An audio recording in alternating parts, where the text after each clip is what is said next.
Hello friends, welcome to my channel cook with Madhu. आज मु Dalma recipe बनवाई जाऊँगी जोटा सब ओडिया मानकर फेवरेट। आज पूरा मंदिर स्टाइल रे डालमा बनैबा। तो चलतु आज भिडियोटी स्टार्ट करवा। डालमा बनवाई मुझे आलू नहीं देखु यही साइज रो काटी माटी आलू, पोटल, कखारू, बीन किछि नहीं, टमाटो आउ अदा छेचिकी नहीं आ गोटे बैगण को एमती छोट करी काटी नहीं या पानी रे पकेकी रखी ना कला पड़ज। गोटे चामच लुण आ गोटे चामच हलदी नहीं।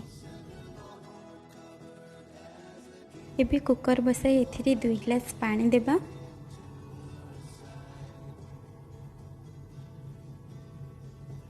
एबे आमे एथिरे काटिथिबा सब परिबा को पकाय नेबा।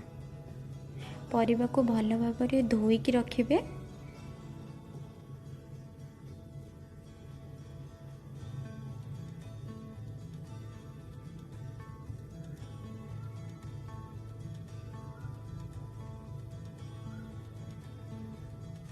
देखो सब परिया पड़ीगला। एबे आमे ऊपर टमाटो दे दबा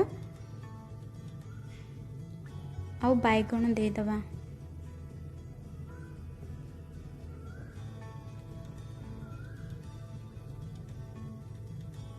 एबे मोर टिके पानी कम हो जाइए तो मु टिके पानी दे देली। एबे एथिरे आमे गोटे चम्मच लुण, गोटे चम्मच हल्दी आउ अदा छेचा दे दबा। हल्दी को टिके पानी रे मिसाई देबा और एबे एटा को टिके फुटीबा पई छाडी नेबा। ता भितरे आमे डाली धोईकी नै आसीबा। देखंतु मु एठी 1.5 कप डाली नहीं, हरड़ डाली।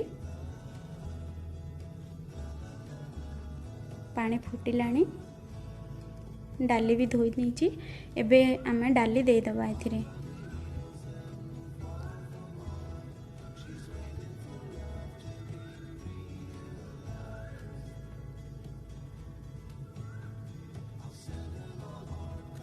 एटा को भल भाव गोलेबानी, बस डालीटा एमती ऊपर रहिबो।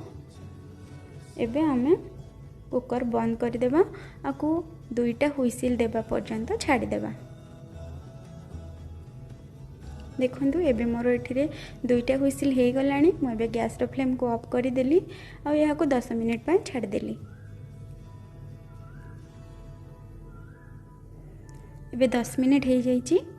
कुकर रो एबे मैं खोलिबा। आकु सावधान रो सह खोलिबे।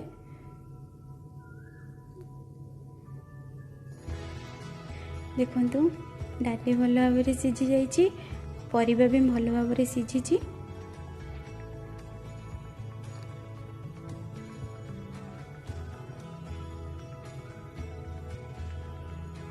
एबे हमरो परिबा पूरा भल भाव सिझी जाइए।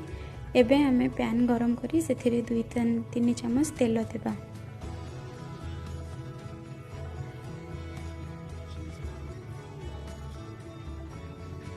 आमे पंचफुटन पकाइबा। मुझे 3टा सुखिला लंका पकेली।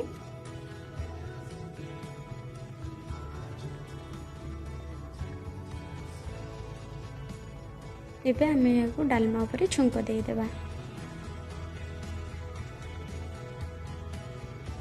आउ गोटे चम्मच गरम मसला दे याको भल भाव मिक्स करि नेबा।